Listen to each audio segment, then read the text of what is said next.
then rest well." With that, he turned and left the tent. Melody Blackwood dragged her weary steps back. Here, she didn't need to hide anything. Having lived here for so long, everyone in the cavalry camp was practically family.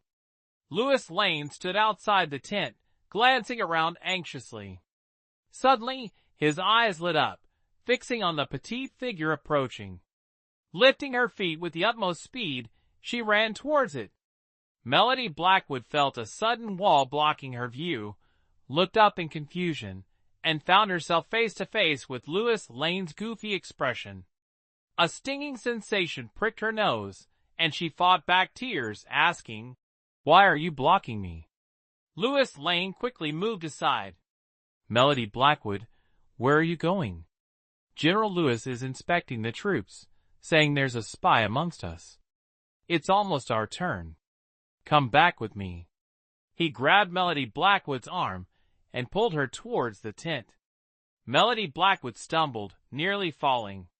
Fortunately, she reacted quickly, matching Louis Lane's pace. Suppressing the discomfort in her body, she ran with him into the tent as quickly as possible. The others inside were silent, sitting quietly on their beds or pacing impatiently. They seemed not to notice the two. Entering, remaining preoccupied with their own thoughts. Melody Blackwood frowned slightly, scanning the tent's occupants. Once she confirmed they hadn't noticed her unusual state, she breathed a sigh of relief and sat down on a bed, just like them. She wasn't a spy, so she wasn't afraid of General Louis's inspection. Her suspended heart gradually eased. Louis Lane suddenly craned his neck closer to Melody Blackwood, sitting beside her on the bed. He leaned in and whispered, "Be careful later. I heard many people have been caught. General Louis said he'd rather kill 1,000 by mistake than let one spy go free. By the looks of it, if they don't find the real spy, those caught will be in trouble." He'd overheard these words, though he didn't fully understand them. Still, Louis Lane repeated them verbatim to Melody Blackwood. His goofy face held a trace of seriousness, as if he, too, sensed the gravity of the situation. Melody Blackwood's heart tightened, her relaxed nerves tautening once more. She turned to Louis Lane, offering a casual smile that betrayed nothing. "Don't worry." Chapter 22. A spy in the ranks. Seeing her like this, Louis Lane also breathed a sigh of relief and nodded reassuringly. Outside, the clamor of voices mingled with the rhythmic thud of marching feet, drawing closer to their tent. Melody Blackwood unconsciously gripped the blanket on the bed, taking a deep breath to compose herself. Although she wasn't a spy, what had happened with William Monroe last night troubled her. She couldn't be certain he hadn't woken up and discovered everything, using the spy incident as a pretext to eliminate her. That way, he wouldn't have to take responsibility for his actions, nor would he risk his reputation because of this ticking time bomb. The tent flap opened, and James Clayton entered, followed by a group of soldiers. The thin man was among them, holding a ledger and a pen, seemingly checking something. Melody Blackwood knew this was the register containing the details of everyone in the camp. She also recognized General Louis with a single glance. But that one glance left her feeling as if a boulder had settled on her chest, making it hard to breathe. What a powerful presence! Melody Blackwood couldn't help but be astonished. This General Louis, at first glance, was clearly not someone to be trifled with. In terms of martial arts alone, Melody Blackwood was more than a step below him. "Cavalry Camp Melody Blackwood." The thin man read each name of those present in the tent, his small eyes glancing at Melody Blackwood with a hint of malice, seemingly still resentful of her public rejection. "Melody Blackwood?" someone nearby suddenly exclaimed in astonishment. Their eyes scanned everyone present before settling on Melody Blackwood. In an instant, all eyes turned towards her. Melody Blackwood frowned slightly, raising her head to look at the person who had just spoken. Her gaze fell upon his attire, and she suddenly remembered. The speaker was the gate guard from last night. General Lewis, this person went out with General Drake Mortimer last night. The man quickly recalled, pointing at Melody Blackwood with a calm expression. General Mortimer? General Lewis hesitated slightly. For what reason? They said they were going to buy a good warhorse for the cavalry camp. General Mortimer happened to be passing by, so he went with her. The man replied. General Lewis immediately turned his gaze to James Clayton beside him, his deep eyes filled with a pressure that made one want to kneel. Is this true? James Clayton looked at Melody Blackwood questioningly, then seemed to realize something, shaking his head repeatedly. I never sent anyone to buy warhorses. His mind was usually no sharper than Louis Lane's, but at this moment, it suddenly became keen. He narrowed his eyes at Melody Blackwood and said in his usual gruff voice, Could it be? Seize her! General Lewis interrupted him, his powerful voice echoing, causing everyone's hearts to sink. Impossible! Melody Blackwood isn't a spy. Don't wrongly accuse a good person. Louis Lane's reaction was even more agitated than Melody Blackwood's. He hurriedly stepped forward, standing in front of her to shield her, glaring fiercely at the soldiers who came to arrest her. The soldiers hesitated, stopping in their tracks. Whether she's wrongly accused or not isn't up to you. The facts are right in front of us. If you don't move aside, do you want me to arrest you as well? General Lewis roared, his oppressive aura intensifying. Louis Lane snorted, unable to help but take a step back. However, even so, his body still shielded Melody Blackwood. Louis Lane, move aside. Whether I'm a spy or not, General Lewis will surely investigate thoroughly. We have nothing to fear if we're innocent. What's wrong with being suspected a little? As long as we have a clear conscience, that's all that matters. Melody Blackwood spoke calmly, her eyes unwavering, smiling at General Lewis without even offering an explanation. General Lewis glanced at Melody Blackwood suspiciously, his brow furrowing slightly, as if lost in thought. Take her away! He waved his hand, addressing the soldiers. I can walk myself. Melody Blackwood spoke, turning to follow them out. Louis Lane, worried, followed along. Looking at the group, he wanted to hold Melody Blackwood back, but she stopped him. Melody Blackwood knew that she couldn't avoid this ordeal today, so she might as well cooperate. This General Lewis didn't seem unreasonable. Surely, once the truth was revealed, justice would be served. At worst, she wasn't the only one out that night. When the time came, she would drag Drake Mortimer into the confrontation. Melody Blackwood was certain that Drake Mortimer would clear her name. Outside, a group of people were already suspected of being spies by General Lewis. Melody Blackwood chuckled softly, joining the group, figuring one more wouldn't make a difference. General Lewis glanced at Melody Blackwood, an invisible pressure bearing down on everyone present. Take them all to the jail. I want to interrogate them personally. They vehemently protested their innocence, but General Lewis paid them no mind, leading them straight to the prison. In her past life, Melody Blackwood had frequented places like prisons, but ancient jails she'd only seen on television. She never thought she'd have the opportunity to experience one firsthand. She wondered if it was a twist of fate or simply coincidence. This jail was much like those depicted on the telly, just not as elaborate. There weren't many prisoners, mostly POWs and soldiers who had committed offenses. The jailer, knowing his place, brought a chair for General Lewis and obsequiously offered him a cup of tea. General Lewis nodded slightly, waving a hand at the man beside him. The man immediately bowed his head, leaning in to listen. Melody Blackwood frowned slightly, her ears twitching, faintly hearing General Lewis mention something about cross-referencing. The man nodded seriously, walking over to the guards and several other soldiers, pulling them towards the suspects. After several rounds of cross-referencing, the others were released, leaving only Melody Blackwood standing there. Clearly, among these people, she was the most suspicious. Cavalry Camp Melody Blackwood, do you have anything to say? General Lewis narrowed his eyes, speaking calmly. Melody Blackwood shrugged. I am not a spy, nor have I ever done anything against Yan Kingdom. She knew she couldn't explain herself, even with 100 mouths. It was true she'd been out that night, and it was true the battle map had disappeared that same night. So you refuse to confess? His authoritative voice held a hint of enticement. A few days ago, I received news from my family that my father was critically ill.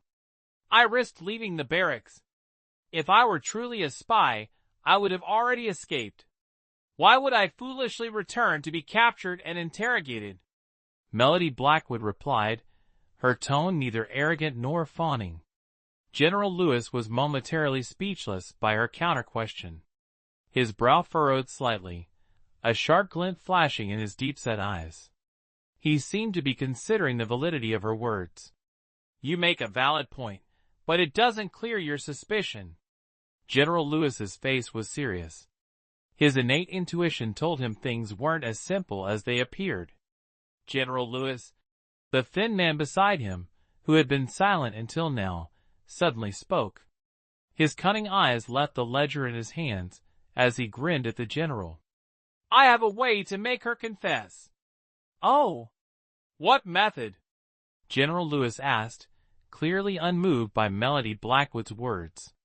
The thin man glanced smugly at Melody Blackwood, then his expression turned cruel. Returning his gaze to the general, he became subservient again, a malicious glint in his eyes. He lowered his voice and said, Torture. General Lewis didn't object. He looked at the thin man. Since you have such experience, I'll leave Melody Blackwood to you. If you can't get anything out of her, don't blame me for turning on you. He handed Melody Blackwood over to the man. Melody Blackwood shuddered, her heart sinking. The thin man clearly had malicious intentions. If he were to interrogate her, the truth would undoubtedly be twisted. Even if innocent, she would be condemned. General, no, she cried out. But General Lewis ignored her plea, glancing at her indifferently. If you confess, you'll be spared physical suffering. If you reveal your conspiracy, we'll guarantee your body remains intact. With that, he slowly rose from his chair and approached Melody Blackwood. She felt a crushing weight on her chest, suffocating her.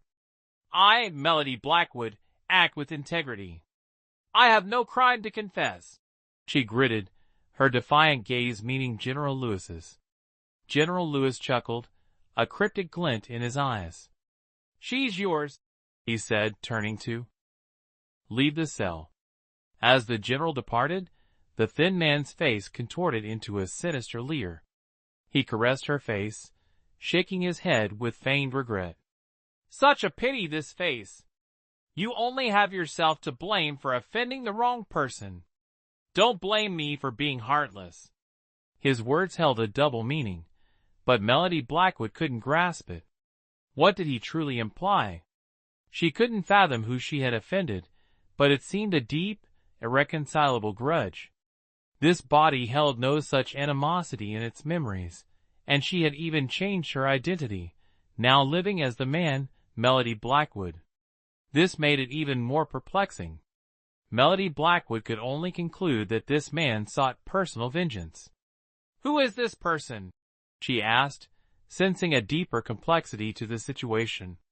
The thin man gave a knowing smile and shook his head. You needn't know. Just confess to being a spy, and I'll spare you the pain. In that case, Melody Blackwood retorted with a smile of her own, circling him and scrutinizing him from head to toe.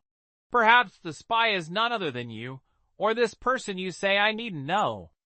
Her raised eyebrow and challenging tone startled the thin man. He pointed at her, stammering a denial. Sharp tongue! His eyes burned with a fury that threatened to tear her apart. The man gestured to the nearby soldiers. They reacted instantly, seizing Melody Blackwood and shackling her wrists with manacles. Melody Blackwood struggled, but her weakened body hadn't fully recovered. As a frail woman, she was no match for the burly men. The thin man produced a long whip, sneering at Melody Blackwood before bringing it down mercilessly. A sharp crack echoed, like tearing flesh. Melody Blackwood gasped, the pain jolting through her nerves. She lifted her head, meeting the thin man's gaze with unwavering defiance and pride. The man laughed heartily, raising his head to reveal a contemptuous expression. At this moment, Melody Blackwood was nothing more than a lamb waiting to be slaughtered. He could chop her into 8 pieces, and no one would interfere. Moreover, Melody Blackwood no longer had the strength to resist. "Will you confess or not?" he asked, raising his whip with a domineering air. "I'm innocent," Melody Blackwood said, each word distinct, her sharp gaze causing the thin man to involuntarily shudder. Confess? If she truly confessed, he would be even less likely to spare her. Melody Blackwood was not a fool and naturally understood this. Furthermore, she had integrity. Even if she were to be beaten to death here today, she wouldn't want to be falsely accused. The saying, "Better to be a shattered jade than an intact tile," embodied this principle. The thin man naturally wouldn't let her off, fiercely whipping her several more times. The sound of the whip slicing through the air made the watching soldiers frown, unconsciously taking a few steps back, afraid of being implicated. Melody Blackwood gritted her teeth, not uttering a single sound, not even a moan. "What a stubborn one, not even crying out after being beaten like this," the man spat, panting. From his appearance, he was clearly quite exhausted. Melody Blackwood slowly raised her head, seemingly using all her strength, staring intently at the man. That gaze sent chills down one's spine. The man, mid-swing, suddenly stopped, looking at Melody Blackwood. He saw her head droop as she fainted. "Humph!" he snorted, tossing the whip aside. "I thought you were so tough, but it turns out you're just like this." He kicked Melody Blackwood a few times. Indeed, she had completely fainted, showing no reaction. Seeing this, the thin man pulled out a piece of paper covered in writing from his person, spread it out in front of Melody Blackwood, and cut her hand with a knife. Fresh blood immediately flowed across her palm. The man smiled with satisfaction, pressing her bloody hand firmly onto the paper. "Not confessing. Did you really think I had no other way?" he muttered, picking up the paper. He examined it carefully, ensuring there were no issues before putting it away. Looking at the surrounding soldiers, he ordered, "Lock her up." A soldier quickly dragged Melody Blackwood and threw her into a cell. Seeing this, the thin man left the prison. In the pavilion, General Lewis sat heavily in his chair, his face grim, holding the flag of the Yin Kingdom, his deep gaze lost in thought. "General Lewis, are you in there?" a fawning voice called from outside. General Lewis collected his thoughts and said, "Come in." The thin man entered from outside. "How was the interrogation?" he asked, still fiddling with the Yin Kingdom's flag. The thin man gave his usual smile, his eyes glancing, intentionally or not, at the flag. His smile momentarily stiffened, but it was so fleeting that it was practically imperceptible.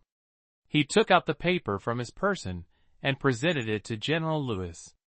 "Melody Blackwood has confessed. This is her signed confession," he said. Clearly, this paper was pre-prepared with charges against Melody Blackwood. General Lewis was stunned. "Unexpectedly, this method of yours is quite effective," he said, his tone laced with hidden meaning. He took the confession, examined it carefully, and then nodded. "Someone there!" he roared. A soldier immediately entered from outside.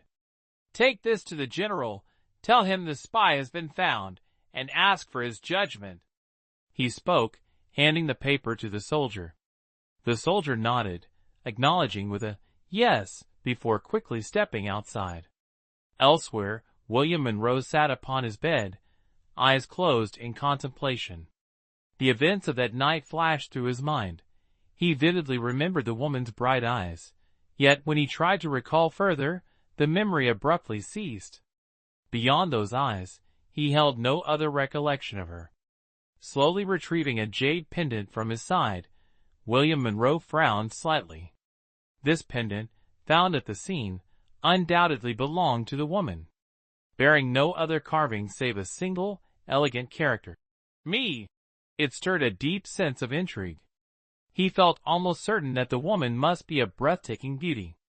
William Monroe was not a heartless, irresponsible man, but in a vast sea of people, searching for her with only a jade pendant was akin to searching for a needle in a haystack. "My lord!" A voice suddenly called from outside the tent. William Monroe snapped back to reality, quickly storing the jade pendant away and rising from his bed to take his formal seat before granting the speaker entry.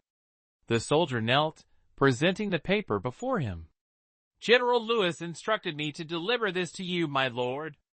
He said the spy has been identified and awaits your judgment." William Monroe, clearly surprised by their swift efficiency, paused momentarily before shifting his gaze to the paper. After a long moment, he looked up at the soldier and declared, "Execute them." He had already devised a strategy to counter the enemy, rendering the spy's further usefulness moot. Moreover, keeping such a person alive posed a continued threat. It was better to eliminate them once and for all. The soldier nodded, retrieved the charge sheet, and turned to leave the tent. News spread like wildfire throughout the camp. The spy was Melody Blackwood of the cavalry. The most outraged was, naturally, Louis Lane, who completely disbelieved Melody Blackwood's guilt. Upon hearing the news, he immediately set off towards William Monroe's tent, only to be intercepted by James Clayton, who confined him to the reflection room for self-examination. Chapter 23 Reinvestigation. Though James Clayton also doubted Louis Lane's treachery, the matter was settled. William Monroe's command, however unjust, could not be reversed unless he himself changed his mind. Meanwhile, in the prison cell, Melody Blackwood slowly regained consciousness. Examining her wounds, she silently cursed the skinny man and his entire family. "You're awake!" A voice suddenly echoed from behind her. Melody Blackwood flinched, but quickly composed herself. Without turning, she knew who it was.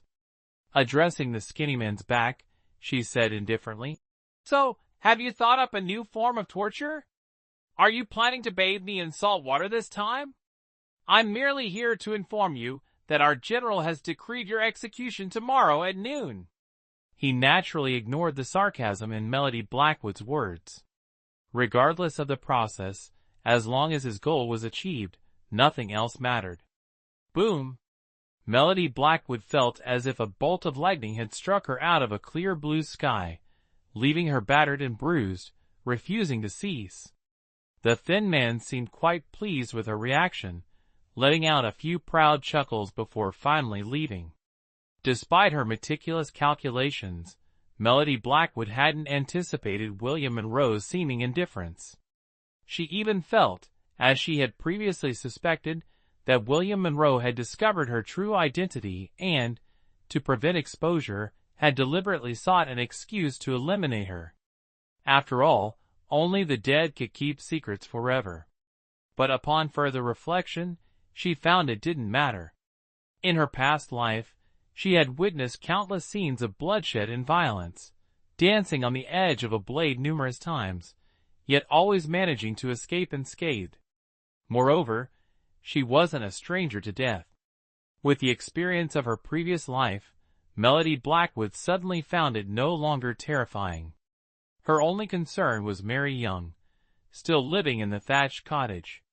However, the money she had left a few days prior was enough for the old woman to live frugally for the rest of her life. With this thought, Melody Blackwood's heart suddenly lightened. She suddenly felt that death was just that. However, her heart had completely grown cold towards William Monroe. Noon seemed to arrive quickly, and the soldiers escorting Melody Blackwood slowly made their way towards the execution grounds. At this moment, Melody Blackwood was as calm as if she wasn't going to her death, but to a blind date. Perhaps the moment her head touched the ground, she would return to the 21st century. At this point, that was the only way she could think.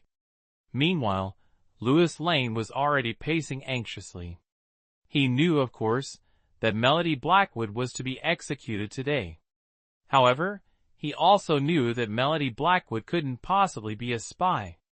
Even if she were, he wouldn't stand idly by and watch her die. At this time, almost all the soldiers had gone to watch Melody Blackwood's execution, leaving the cavalry barracks and the cell unguarded. "Brother, wait for me. I'm coming to save you," Louis Lane muttered to himself. He suddenly rose from the ground, ran with all his might to the door, and slammed against it. With a loud crash, the door burst open.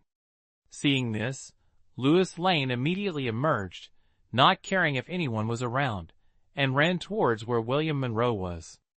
Louis Lane knew very well that William Monroe was the only one who could save Melody Blackwood now. William Monroe was pondering a matter in his tent when a burly man barged in. His brow furrowed slightly as he looked the man up and down. "Who are you?" he asked.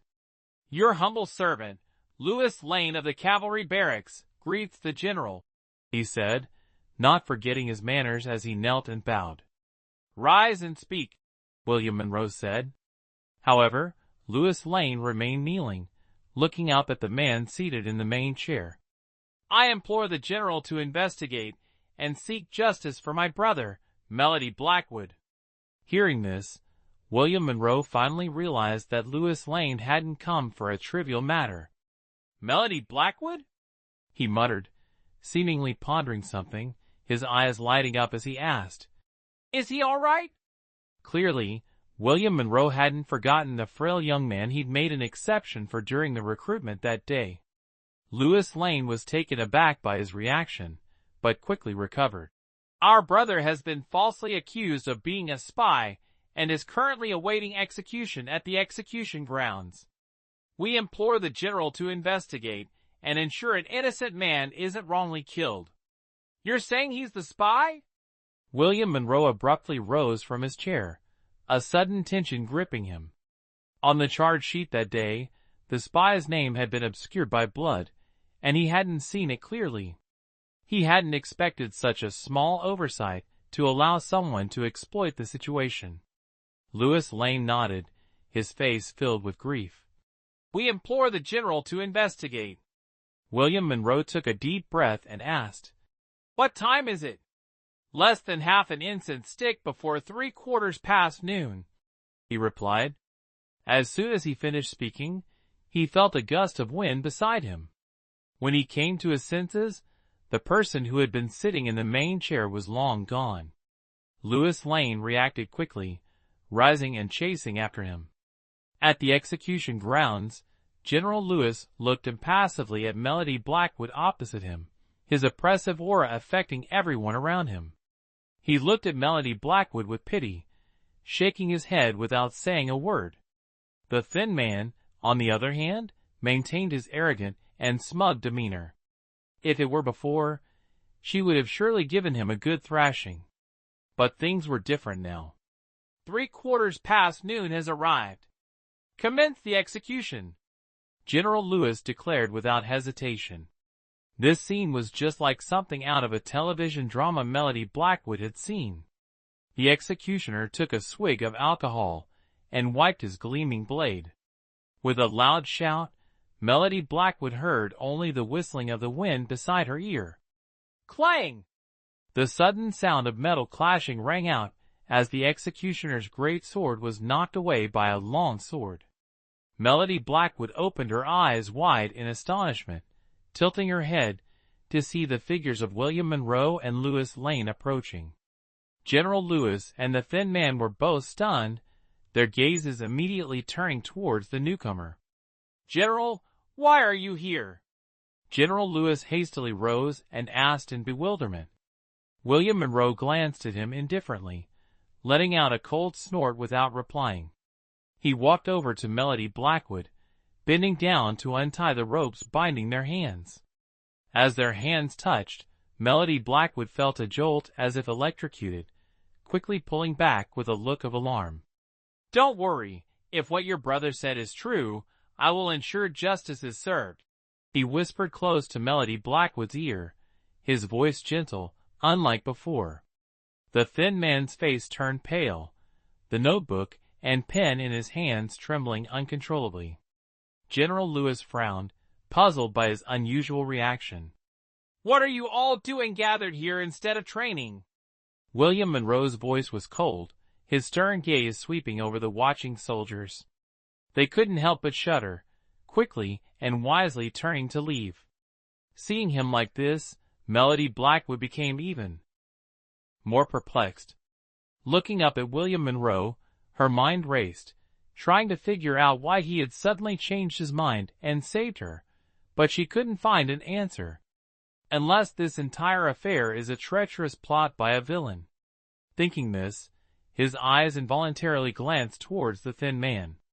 But now he had resumed his usual demeanor, and Melody Blackwood couldn't detect anything unusual. Only General Lewis, with his contemplative expression, was difficult to read. Louis Lane ran over with a grin, intending to say something to Melody Blackwood, but seeing his injuries, anger and distress welled up within him. He patted Melody Blackwood's shoulder, saying, "Brother, you've suffered." Melody Blackwood shook his head. Seeing his own state, whether from emotion or the pain of Louis Lane's pat, another tear unconsciously fell. Melody Blackwood understood clearly in his heart that if Louis Lane hadn't gone to find William Monroe, he would likely be dead by now. "A grown man! What's with the crying?" Louis Lane looked at him with disdain, but his tone was comforting. "I'm not crying." Melody Blackwood stubbornly wiped away the tear, glaring at him. Louis Lane could only offer a wry smile, scratching his head. William Monroe coldly watched the two perform their brotherly affection. His usually emotionless eyes suddenly rippled. Their eyes met, and Melody Blackwood's bright gaze made him momentarily lose himself. His heart pounded, seemingly faster. These eyes were so familiar. He immediately recognized them, as the ones etched deep within his heart. It was just that the person before him was a man. So, no matter what, he couldn't be her. He paused, collecting his thoughts, his gaze falling coldly upon Melody Blackwood's slender frame. "Speak, if you are truly wronged, I will seek justice for you," William Monroe said, his tone softening inexplicably.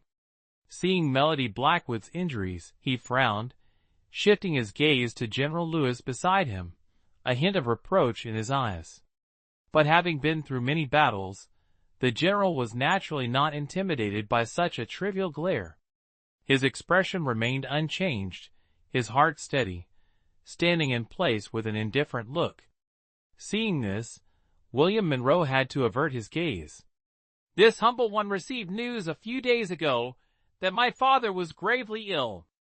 Seeing that war was imminent, and thinking that I might not see my father again, I risked sneaking out.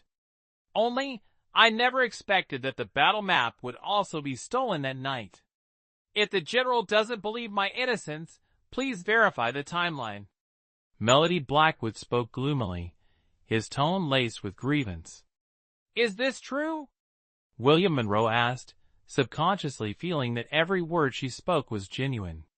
Melody Blackwood nodded. Perhaps from kneeling for too long, his legs ached, and he collapsed to the ground.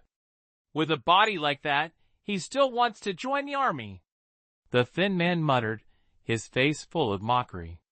William Monroe's hearing was quite good, and he naturally heard this. He stepped forward to help Melody Blackwood up, pulling her towards a nearby chair. At the same time, his eyes narrowed, a chilling gaze that sent a shiver down the thin man's spine. "General Lewis," he spoke. General Lewis immediately stepped forward and knelt beside William Monroe. "I am present. What Melody Blackwood said, is it true?" William Monroe asked, slowly sitting down on the chair beside the execution grounds. The thin man nearby hastily and tactfully moved aside, lowering his head, lost in thought. This, General Lewis hesitated, unsure how to respond.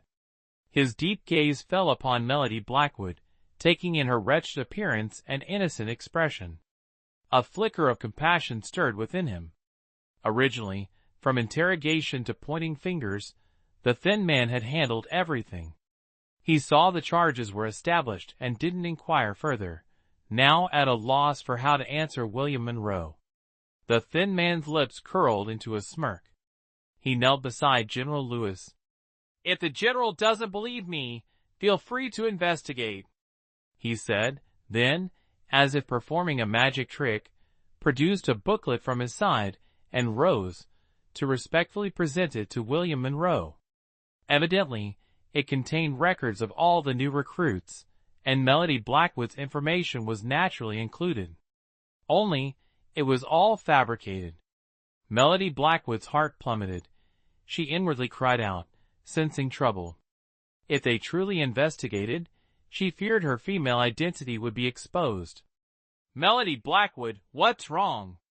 Louis Lane anxiously looked at Melody Blackwood's pale face. Reaching out to touch her forehead, he found it alarmingly hot. He quickly withdrew his hand and turned to William Monroe. "I implore the general to allow the medic to treat Melody Blackwood." William Monroe, puzzled, shifted his gaze to Melody Blackwood and saw her weakening further. He quickly rose from his chair. "Quickly take him to the medic." Louis Lane nodded repeatedly, scooped up Melody Blackwood, and turned to leave. Watching them depart, William Monroe handed the booklet to his confidant. "Shadow Guard, investigate whether the information here is true." The Shadow Guard nodded, uttered, "Understood," and swiftly departed. William Monroe slowly rose, glanced at the two kneeling men, snorted coldly, and turned to leave as well. "Your Honor, is Melody Blackwood truly a spy?" General Lewis stood, looking dubiously at the thin man. William Monroe always dealt in facts, yet today he showed such favoritism towards Melody Blackwood. Even though General Lewis trusted his own judgment, he couldn't help but feel a sliver of doubt. If they wrongly executed an innocent person, even if William Monroe said nothing, his conscience wouldn't be clear. But the thin man didn't share his concerns. "Just wait for the good show." His expression was confident and forthright. "I naturally wouldn't misjudge a good person." His demeanor suggested that Melody Blackwood was indeed a spy. General Lewis, a warrior, naturally didn't possess the complex mind of a scholar. Confused, he decided to stop overthinking, waved his hand, and turned to leave. The truth would reveal itself upon the Shadow Guard's return. Elsewhere, Melody Blackwood lay weakly in Louis Lane's arms, hazily hearing him speak of the medic. Her panicked nerves suddenly tightened. "Don't go there," she spoke, the 4 words seeming to drain all her strength. Louis Lane stopped in his tracks. "Melody Blackwood, what did you say?" Melody Blackwood forced a shake of her head. "Don't go to the medic." Her body was covered in whip marks. Going to the medic meant removing her clothes for treatment, which would inevitably reveal her true gender. "No, you're badly injured. You must see the medic." He thought Melody Blackwood was delirious from the pain and carried her onwards. "What if the medic is in league with him? Wouldn't I be walking into a trap?" Melody Blackwood hastily interrupted. Hearing this, Louis Lane paused, considering her words. He nodded. "All right, I'll take you back to my place. I have gold and silk medicine." Hearing this, Melody Blackwood breathed a sigh of relief and nodded. Louis Lane chuckled, turning back with Melody Blackwood in his arms. James Clayton was fuming in the cavalry barracks. Seeing Louis Lane approach, he opened his mouth to berate him, but the sight of the injured Melody Blackwood in his arms silenced him. He had been present when Melody Blackwood was being punished, but William Monroe had dismissed him before he saw the outcome. Now, seeing Louis Lane carrying her back, he instinctively assumed her name had been cleared. He let out a hearty laugh and clapped Louis Lane on the shoulder. "I told you! There couldn't be a spy in our cavalry camp." Louis Lane shot him a look, clearly displeased by his sudden change in attitude. But as his superior, he couldn't say much, offering a sheepish grin instead. "Melody Blackwood is badly injured and needs rest," he said, not waiting for James Clayton's reply, and carried her towards his tent. Louis Lane quickly retrieved the golden silk medicine and reached out to tend to her wounds. Melody Blackwood quickly pulled back. "Go outside and keep watch. I can do this myself." Even with Louis Lane, she couldn't reveal her true identity. "Are you sure you can manage alone?" Louis Lane was naturally worried, but having known her for a while, he was accustomed to Melody Blackwood's eccentricities. Melody Blackwood nodded. "Hurry and go outside." Hearing this, Louis Lane reluctantly went outside. Melody Blackwood breathed a sigh of relief, removing her blood-soaked clothes and carefully applying the golden silk medicine to her wounds. A searing pain shot through her nerves, making her gasp. Her hand trembled as she held the medicine jar. This pain, even in her past life, she had never experienced. Being shot before, with anesthetic, there was no feeling. She suddenly admired Guan Yu, scraping bone to treat a wound.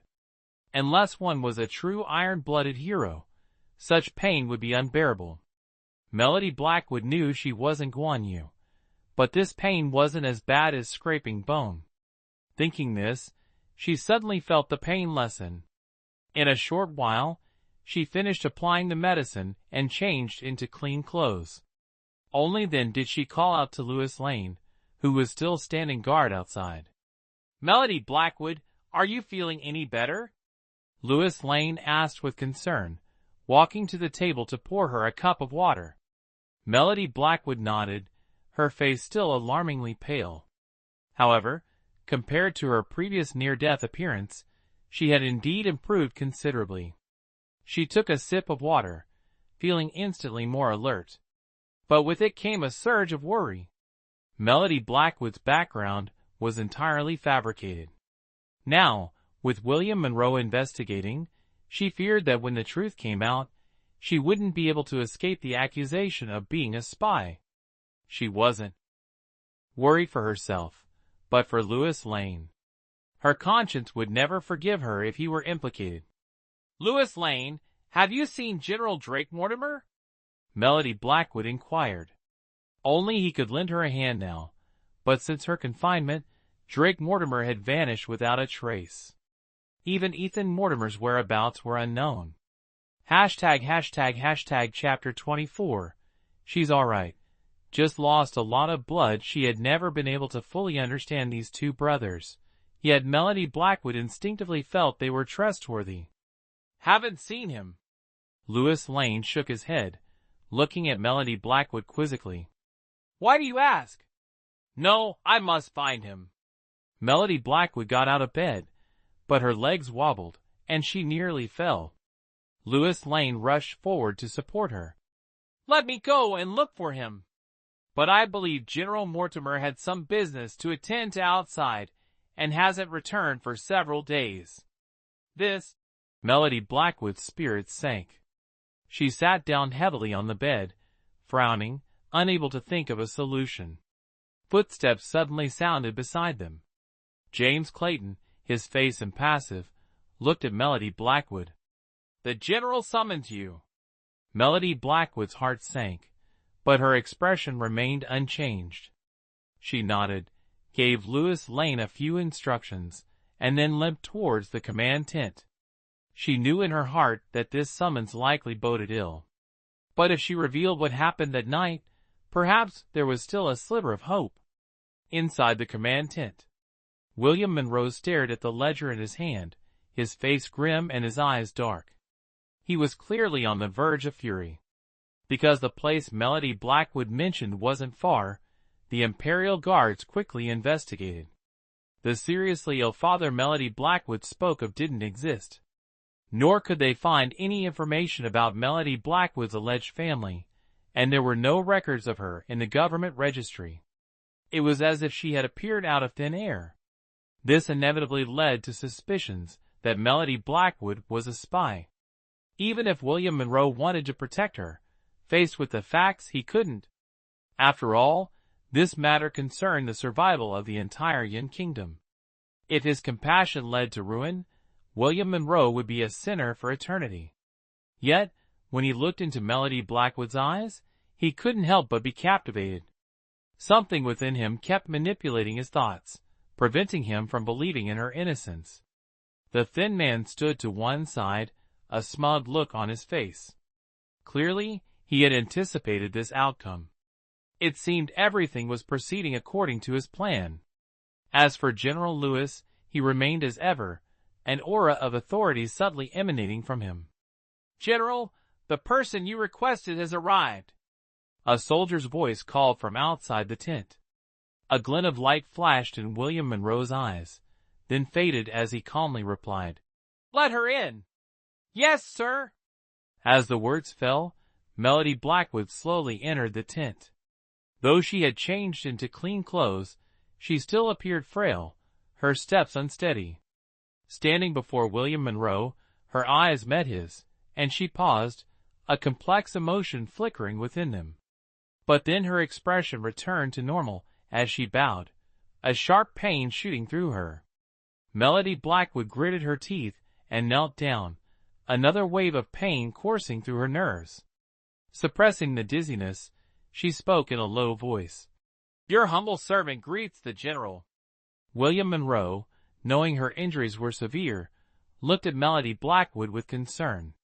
However, mindful of the surrounding crowd and his position, he simply said, "Get up and speak."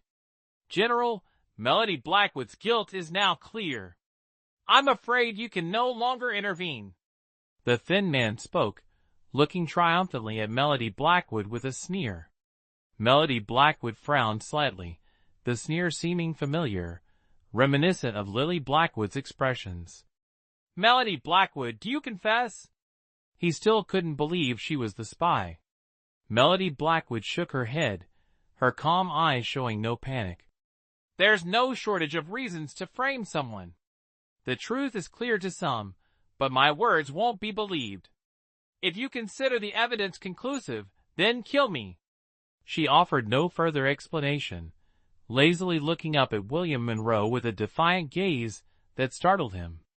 "Do you truly confess?" He gritted his teeth. "I never said I confessed."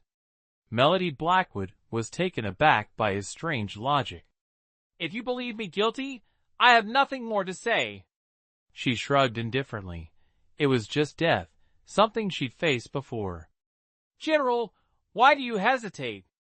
This Melody Blackwood is clearly the spy," the thin man urged, sensing William Monroe's inclination to protect her.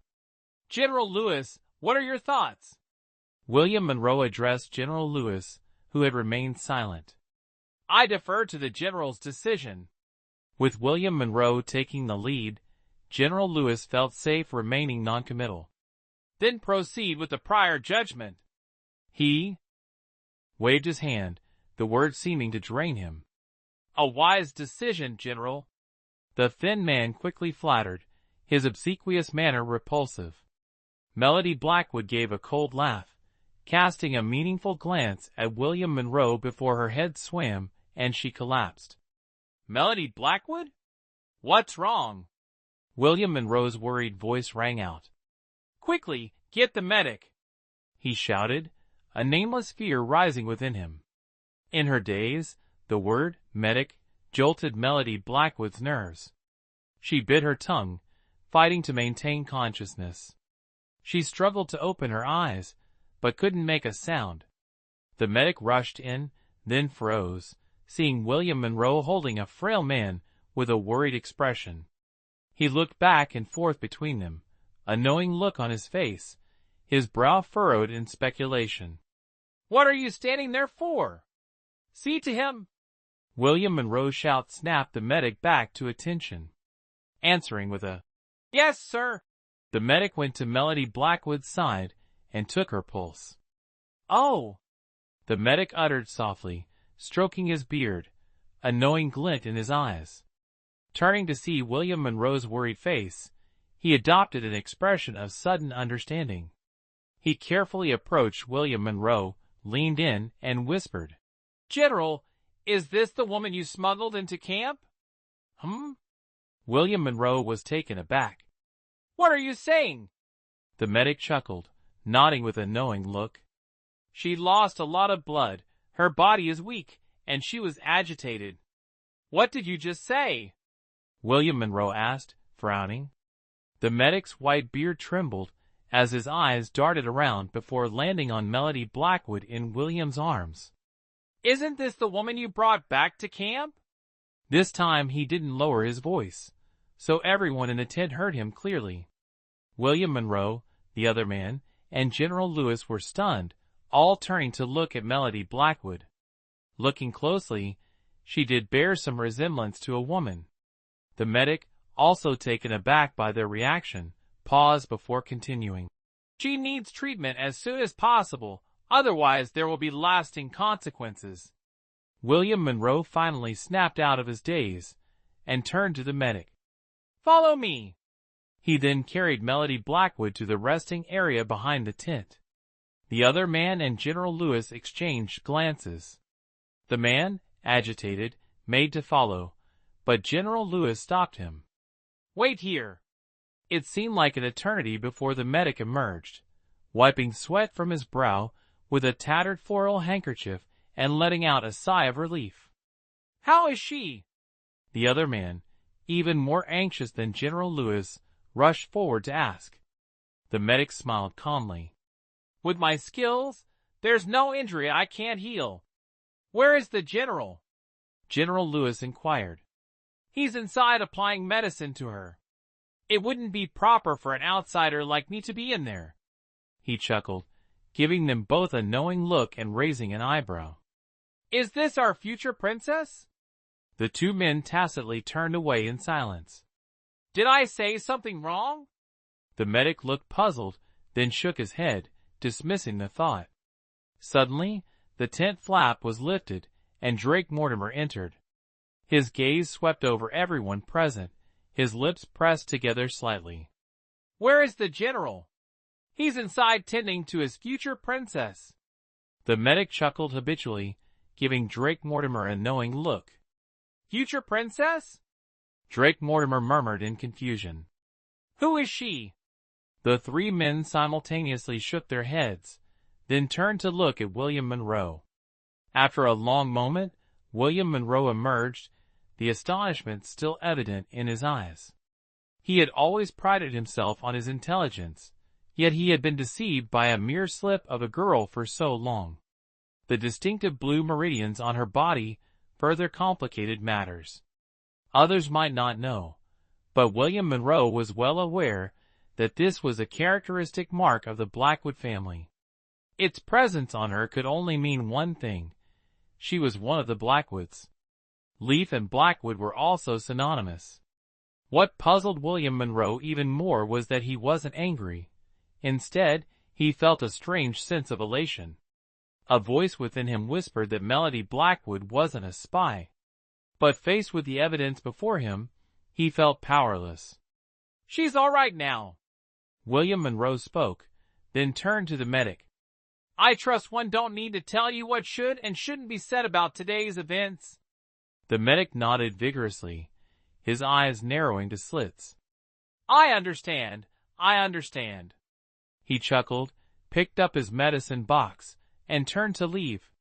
"Shadow Guard, take her back to the prison, and while you're at it, investigate whether there's someone named Adam Blackwood among the Blackwoods." The Shadow Guard beside him nodded, swiftly carrying Melody Blackwood out. "Make sure she's not mistreated in prison," William Monroe instructed. The Shadow Guard nodded impassively, carrying Melody Blackwood out of the command tent. Seeing this, William Monroe turned his gaze to the others. "I don't think I need to teach you a lot about today's events, do I?" He instinctively wanted to protect Melody Blackwood, not even knowing why himself. It was as if the moment he met her eyes, he was unconsciously drawn into them. This woman, he didn't know when, had become his tribulation. General, do you intend to let this go just like that?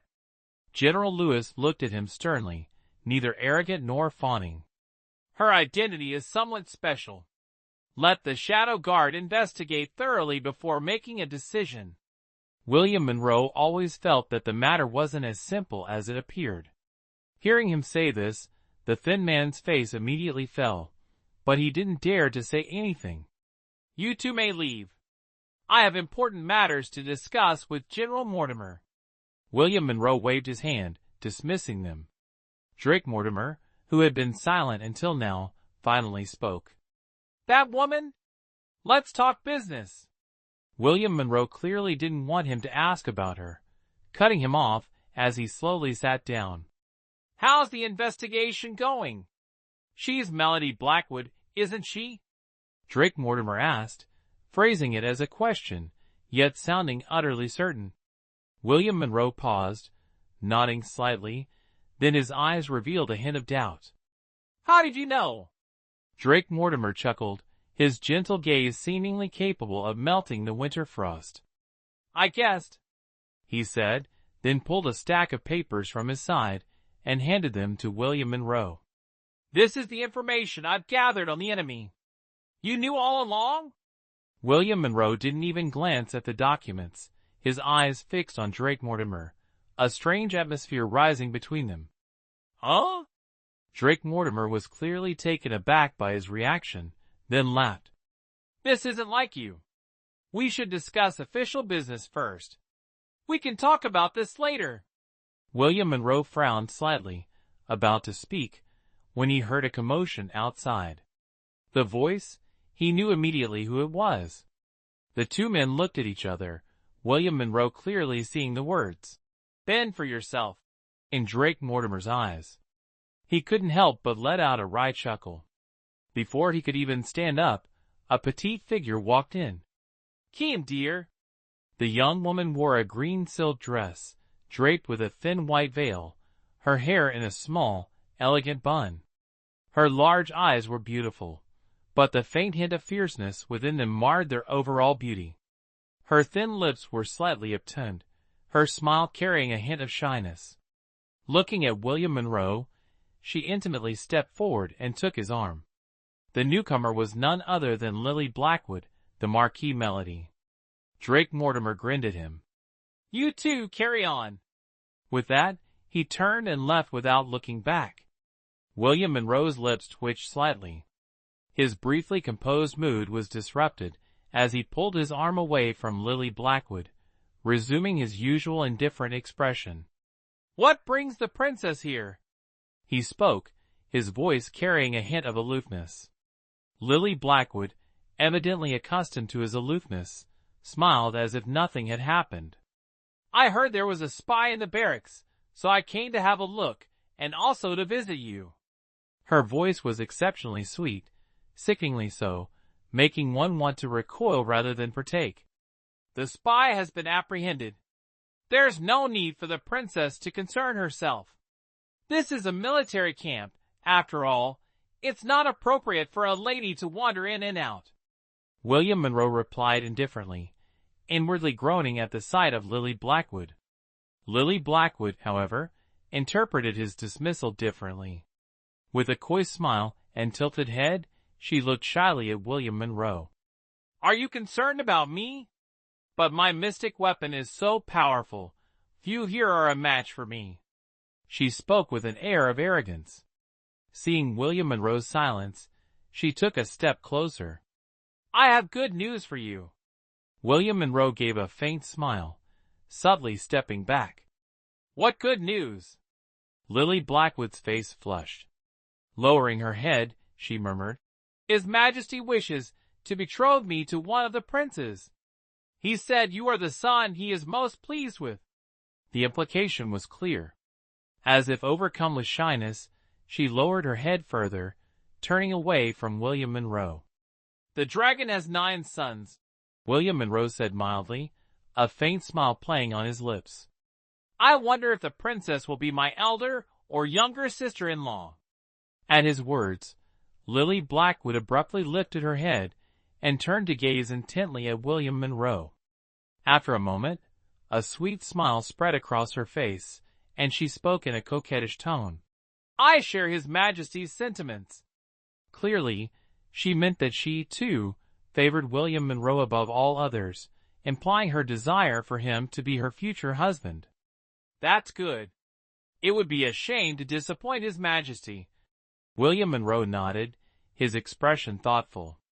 Don't forget to invite me to the wedding for a celebratory drink. William Monroe was no fool. He understood her intentions. However, this woman was notoriously arrogant and capricious, stopping at nothing to achieve her aims. Directly refusing her or causing her to lose face would only result in repercussions for him. Feigning ignorance was the safer course. It would leave Lily Blackwood with no grounds for anger. Do you truly not understand, or are you playing dumb? Lily Blackwood glared at him, her haughty nature surfacing. The princess jests. William Monroe maintained his placid expression. If the princess has no further business, please excuse me. I have many matters to attend to in the camp. He couldn't bear to spend another moment with this she-devil. Marry her? Preposterous. The image of bright, sparkling eyes, identical to Melody Blackwood's, flashed through William Monroe's mind. His heart skipped a beat, and he froze. An unfamiliar tremor of emotion sprouted within him. Keem, what's wrong? Lily Blackwood asked with feigned concern, waving a hand in front of his face. A gleam of triumph entered her eyes. I knew it. You were just pretending before. Speaking to herself, she couldn't resist reaching out and embracing William Monroe's waist. Lily Blackwood had clearly mistaken his stunned silence for overwhelming emotion. But this embrace snapped William Monroe out of his daze, his body turning icy and stiff. He immediately struggled to break free, but Lily Blackwood, prepared for this, held him tight. Unhand me, princess. Men and women shouldn't be so close, William Monroe said, his cold voice piercing Lily Blackwood's eardrums. He struggled again, finally escaping her grasp. He smiled at her. I have matters to attend to. Please excuse me. Without waiting for a reply, he turned and left the command tent. Chapter 25. Princess, unhand me. William Monroe, stop right there. Lily Blackwood shouted, but he was already gone. You? She pointed towards the tent flap, then stamped her foot in frustration. Clearly, Lily Blackwood hadn't expected her forwardness to be met with such indifference. A nameless anger flared within her, but this was the army camp. There was nowhere to vent her frustration. Suddenly, Lily Blackwood's eyes darted around, a wicked smile spreading across her lips. She slowly exited the command tent and grabbed a passing patrolman. Her lips parted in what she considered a seductive smile. Is that spy being held in the dungeon? The soldier shuddered, seemingly terrified by Lily Blackwood. He nodded repeatedly. Yes, yes. Lily Blackwood frowned, glared at the soldier, and turned away.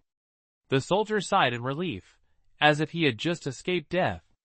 For some reason, just meeting Lily Blackwood's gaze made his heart race, as if his life could end at any moment.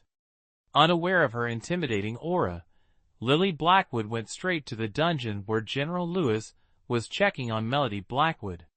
The jailer, recognizing Lily Blackwood and her aggressive approach, immediately sent someone to fetch General Lewis. Please wait, Your Highness. Our General Lewis will be here shortly. The jailer, not daring to delay, offered Lily Blackwood a seat. He bowed obsequiously beside her. Lily Blackwood, enjoying the deference, nodded regally, hummed softly, and took a sip of tea. She immediately spat it out. You call this tea? Think of it as mouthwash. If Your Highness prefers to use it as such, Just tell me, the jailer said with a fawning smile, demonstrating a surprising quick wit. Hearing this, Lily Blackwood couldn't find fault, though her anger still simmered. Take me to that spy. I want to interrogate him personally. She emphasized the word. Interrogate, her eyes blazing with fury. Your humble servant greets your highness. What brings you here so suddenly? General Lewis arrived, half kneeling in a salute to Lily Blackwood, but rising before she could acknowledge him. His deep, calm eyes studied Lily Blackwood, as if he could see right through her. Lily Blackwood quickly looked away, taking a moment to compose herself. She lifted her chin with an arrogant, disdainful expression. I'm here for one thing. Speak, princess. General Lewis bowed, hands clasped respectfully, his face impassive, his tone so casual it suggested nothing could ruffle his composure. I wish to personally interrogate the spy who infiltrated our Yen Kingdom army. She raised an eyebrow, her voice sharp. With that, she turned towards the prison, simultaneously instructing the jailer behind her to lead the way. The jailer readily agreed. What could be more important than currying favor with the princess? Hearing this, General Lewis shook his head and stepped forward, blocking Lily Blackwood's path. Forgive me, princess, but this is a restricted military zone. No one may enter without authorization. Do you possess the general's badge? Move aside. Lily Blackwood clearly didn't hold him in high regard. Her eyes fixed on him. An aura of power emanated from her, rivaling General Lewis's own. General. Lewis smiled faintly and shook his head. He said nothing, but his meaning was clear. Lily Blackwood was not permitted to enter, not even one step. Lily Blackwood had never been treated this way. At Blackwood Manor, her word was law. Everyone obeyed her. Even the head of the house, Arthur Blackwood, indulged her every whim. Yet here she was, blocked by a minor general at the entrance to a military prison. Coupled with William Monroe's repeated evasiveness and excuses for leaving, Lily Blackwood's fury ignited, burning within her. I ask you one last time, will you move? She gritted her teeth, each word forced out, clearly struggling to maintain control. I apologize. This is a restricted military zone. I ask the princess to respect that. General Lewis remained unmoved, his demeanor neither arrogant nor fawning, further infuriating Lily Blackwood. His imposing figure blocked her way. The corner of Lily Blackwood's mouth twitched upwards. She lifted her foot and moved swiftly to step around General Lewis. But General Lewis reacted just as quickly, shifting his body to block her path once more. Lily Blackwood glared at him. Slap! A sharp sound cracked through the air. The noisy prison fell instantly silent. A bright red handprint bloomed on General Lewis's left cheek. His gaze, however, remained calm. Princess, even if you beat me to a pulp, you still won't be allowed to enter. General Lewis was not a man without temper. He was simply accustomed to concealing his emotions. To be slapped by a spoiled little girl was infuriating, but her father was the current Marquis. He could only swallow his anger. However, this didn't mean General Lewis would give in. On the contrary, this slap ensured she would not be seeing the spy. William Monroe had given explicit orders that no one was to disturb Melody Blackwood. You? Lily Blackwood pointed at General Lewis, but she couldn't do anything. Moreover, she knew she was in the wrong for slapping him. Princess, please leave, General Lewis said coldly, dismissing her. He doubted anyone could tolerate such a willful woman. Lily Blackwood glared at him, but he didn't budge. Defeated, she stamped her foot in frustration and stormed off. Just outside the prison gates, Lily Blackwood happened upon William Monroe passing by and hastily called out, Brother Keem, in a gentle voice. Yet, because of her call, William Monroe vanished without a trace. You lot! Lily Blackwood stamped her foot in frustration, but unable to do anything. she angrily left the barracks. Only when the sound of green-tinted hooves faded into the distance did William Monroe cautiously emerge from his hiding place, rubbing his chest with a lingering look of fear on his face. Drake Mortimer beside him couldn't help but cover his mouth with a chuckle, but upon meeting William Monroe's icy glare, he quickly composed himself, feigning a serious expression. "Humph!" William Monroe glared at him, snorted, and strode into the prison. Drake Mortimer sheepishly rubbed his nose, following behind him. Lily Blackwood's slap had clearly not been light on General Lewis. Even after she had been driven away, he remained fuming. The jailer stood trembling, afraid of attracting his ire, and losing out on any perks. "Who has provoked General Lewis's wrath so?" A voice called from the prison entrance, laced with teasing amusement. General Lewis quickly turned, his eyes meeting Drake Mortimer's. He waved a dismissive hand, his face impatient. A wave of sympathy washed over William Monroe. He stepped forward and clapped General Lewis on the shoulder, a single glance conveying his understanding. "How is Melody Blackwood?" Drake Mortimer, seemingly more anxious than William Monroe, dropped his playful demeanor and asked seriously. "She's all right," General Lewis replied, his deep, steady gaze holding a hint of an unreadable emotion. Hearing this, both Drake Mortimer and William Monroe nodded in relief. "Why are you two so concerned about her? Is it really like what the medic said?" General Lewis, seeing no one else around, took a step closer and lowered his voice. His expression was rather like that of a reporter chasing an entertainment scoop. Drake Mortimer instinctively glared at him, while William Monroe remained silent, his expression unchanging, as if he hadn't even heard General Lewis's words. Before either of them could react further, he turned and headed towards Melody Blackwood's cell. General Lewis hadn't lied. They hadn't mistreated Melody Blackwood in the slightest. Her cell was clean, and even furnished with a bed for her comfort. It was understandable why he hadn't allowed Lily Blackwood in. If she had seen this, it would likely have caused unnecessary misunderstandings.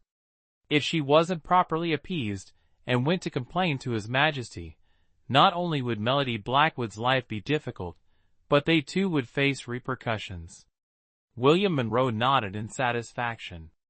Glancing at the prison guard, he said, "Open the prison gate." The guard nodded repeatedly, uttering a quick "yes." The grating sound of the gate opening echoed through the air, and William Monroe hurried inside. A musty odor assaulted his nose. Suppressing a sneeze, he immediately shot an accusing look at General Lewis, who had just entered behind him. Such harsh conditions. How can she stay here? What if her illness worsens? William Monroe's tone clearly conveyed his disapproval. General Lewis paused, his brow furrowing slightly. He inhaled deeply, but after a long moment, detected nothing unusual, clearly accustomed to the prison scent. Seeing his reaction, William Monroe didn't press the matter, instead moving to Melody Blackwood's side. He reached out to touch her forehead, finding it alarmingly hot. Shaking his head, he gently lifted Melody Blackwood. The movement jostled her injuries, and though unconscious, she frowned and gasped, a cough escaping her lips, triggered by the stale air. William Monroe's heart ached. His normally tranquil emotions were now entirely swayed by her every move. It seemed that, without him realizing it, this woman had become indispensable to his existence. He just didn't understand why. Or perhaps William Monroe couldn't bring himself to believe it was simply because of her gaze. Whatever the reason, he knew he was falling. "General, what are you doing?" "She's a spy." General Lewis, instantly aware of William Monroe's intentions, stepped forward to block him. "General Lewis, you are mistaken." Drake Mortimer spoke, a faint smile playing on his lips. His temperament was vastly different from his brother, Ethan Mortimer's, so much so that it made one question their blood relation. "What do you mean, General Mortimer?" General Lewis inquired, his expression unchanged. Drake Mortimer glanced around, his narrow eyes flickering. There are too many ears here. Some things are best left unsaid. The other two men agreed with this sentiment, nodding. William Monroe, carrying Melody Blackwood, quickly left. The next day, news spread through the camp that Melody Blackwood was not the spy. The real culprit was supposedly a close friend of hers who, knowing Melody Blackwood planned to escape, had framed her. Fortunately, General Drake Mortimer had seen through the deception, using the situation to his advantage by releasing Melody Blackwood and pursuing the true spy, only just returning. General Lewis was skeptical of this explanation, but he kept his doubts to himself. He, too, had a nagging feeling that Melody Blackwood couldn't be the spy. As for Lewis Lane, upon hearing that Melody Blackwood wasn't the spy, he was relieved after days of anxiety. He couldn't understand, however, why she hadn't returned if she wasn't a spy. William Monroe had kept Melody Blackwood's true gender a secret. Only a few trusted individuals had been present at the time, and William Monroe, confident in their loyalty, had warned them against revealing anything. An antique censer burned quietly, releasing a calming fragrance. William Monroe sat silently in the main seat, poring over a map. Yin Kingdom flags were either planted on cities across the map or lay tilted on their sides. Opposite him, a shadow guard stood silently, cloaked in black, only his hawk-like eyes, gleaming with sharp intelligence, visible. "What have you found?" William Monroe asked, picking up a flag and carefully placing it on the map. "General, there's no one named Melody Blackwood in the Blackwoods family, but there is someone who bears a striking resemblance to her," the shadow guard replied. "Who?" William Monroe unconsciously tightened his grip on the flag in his hand, raising his head with a tense expression as he looked at him. "The Blackwood family's seventh Miss, Melody Blackwood." The shadow guard's eyes narrowed slightly, carrying a hint of something unreadable. But the Blackwoods don't seem to want to reveal too much. However, it's clear this seventh Miss isn't favored. To avoid stirring up trouble, I didn't inquire further. William Monroe nodded, his brows furrowing in thought for a moment before he raised his head and waved his hand, signaling the shadow guard to withdraw. Seeing this, the shadow guard didn't say anything more, bowing respectfully before turning and leaving. William Monroe, no longer in the mood to study the map, stood up and walked to the resting area behind. Inside, Melody Blackwood lay on the bed, eyes closed, her face still pale but much improved compared to before. "Melody Blackwood, Melody Blackwood," William Monroe murmured, a cryptic smile playing on his lips. "There truly are some similarities." He stared at Melody Blackwood's face, her skin unlike that of a typical lady. As if thinking of something, William Monroe turned and fetched a basin of water, soaking a cloth and carefully wiping Melody Blackwood's face. As expected, the cloth immediately turned pitch black.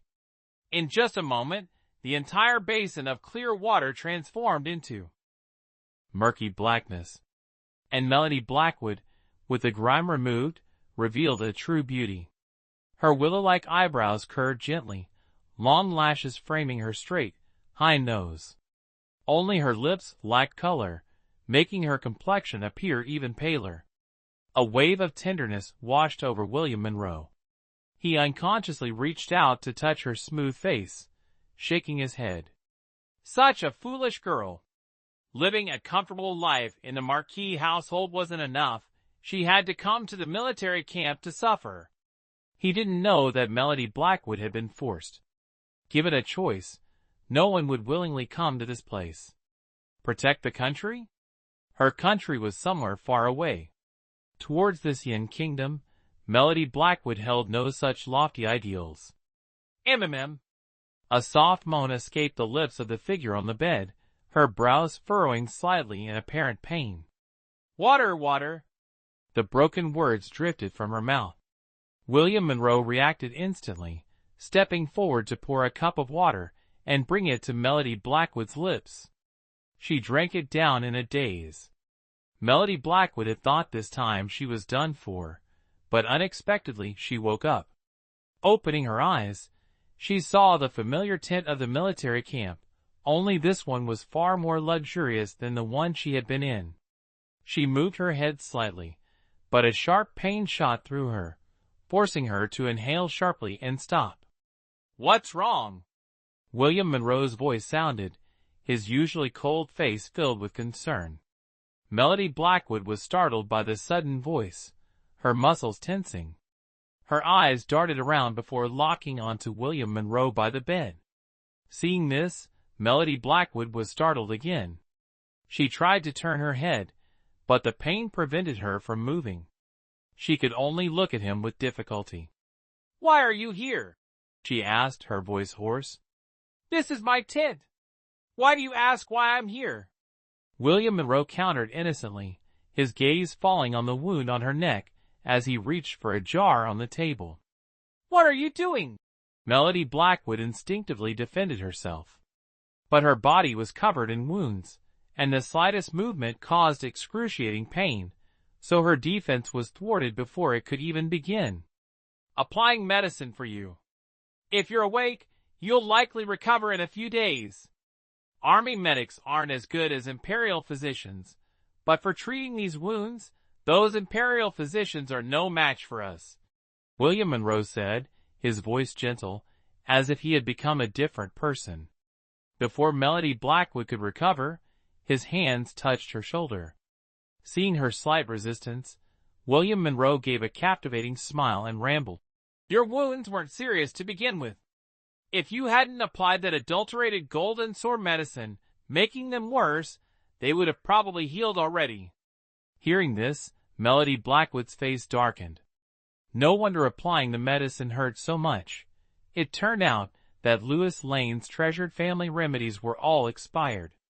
Although Lewis Lane meant well, this time, Melody Blackwood had suffered quite a bit because of him.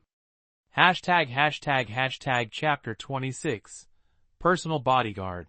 "Seeing you like this, I guess you've never been injured before. This is what it really feels like to have medicine applied," William Monroe rambled on, sounding like a menopausal aunt. But, as soon as he finished speaking, a cool sensation spread through Melody Blackwood's every nerve. It was indeed very comfortable, but when it came to never having been injured, Melody Blackwood couldn't help but let out a cold laugh. "You don't understand what self-healing is." She knew the story of Mary Young and her daughter like the back of her hand, but she was so reluctant to remember it that she always chose not to delve into it. Now, his words brought back those memories. About to say something, Melody Blackwood suddenly felt a chill in her chest. Startled, she sat up abruptly, ignoring the pain in her body, and covered her chest with her hand. But then she suddenly realized something, and looked at William Monroe with vigilance. "What did you do to me while I was unconscious?" William Monroe looked at her innocently. "The same as today. There are no women in this army camp. To keep your identity hidden, this general had to take matters into his own hands." His tone suggested that Melody Blackwood was the one who benefited greatly, while he was the one who suffered a loss. "What did you see?" Melody Blackwood asked, her eyes cold enough to freeze the person in front of her. William Monroe pointed at her and shrugged indifferently. "The same as today." Melody Blackwood froze, instinctively looking down, only to find that her chest wasn't exposed. She breathed a sigh of relief. But other areas were exposed. "You're too thin." William Monroe shook his head, his voice laced with an incomprehensible distress. "Lie down, let me apply the medicine." His words seemed to carry an irresistible magic. Melody Blackwood obediently lay down, and the events of that night with William Monroe involuntarily flashed through her mind, bringing a blush to her cheeks. Glancing at his perfect profile, she suddenly felt shy. William Monroe naturally noticed her change, the corners of his mouth lifting slightly. He simply assumed she was shy and didn't think much of it. His gaze fell on a long scar on her arm, and he frowned. "What's this?" Melody Blackwood instinctively pulled her arm back and shook her head repeatedly. It's nothing. However, the flicker in her eyes convinced William Monroe that there was definitely something there. But seeing that Melody Blackwood wouldn't speak, he didn't press the matter, treating it as a private affair. But at this moment, the most terrified person was Melody Blackwood, lying on the bed. The wound on her arm, which she hadn't paid attention to, now upon closer inspection, looked exactly like a wound on her body from her previous life. This was precisely why she felt strange, or rather, her arrival here must have some necessary connection. Of course, these were all unknown questions, possibly even unsolvable mysteries. Such a bizarre transmigration had already happened to her, so one more strange thing wasn't surprising. All right. William Monroe's words pulled Melody Blackwood's thoughts back. She saw him put away the medicine and carefully cover her with a blanket. It was still early spring, and the weather remained quite cold. Thank you. Melody Blackwood spoke, her words genuine. She knew that if it weren't for William Monroe, she would likely be dead now, either beheaded or poisoned by the expired gold and silk medicine.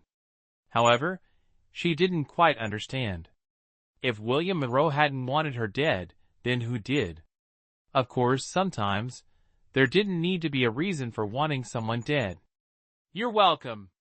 William Monroe smiled. Their eyes met, and he was once again captivated by hers, that familiar feeling resurfacing. The events of that night flashed through his mind in fragmented pieces. Yet, he couldn't see the woman's face, only that their eyes were so similar, so alike that William Monroe felt she was Melody Blackwood. Melody Blackwood, embarrassed by his stare, turned away, her face flushing.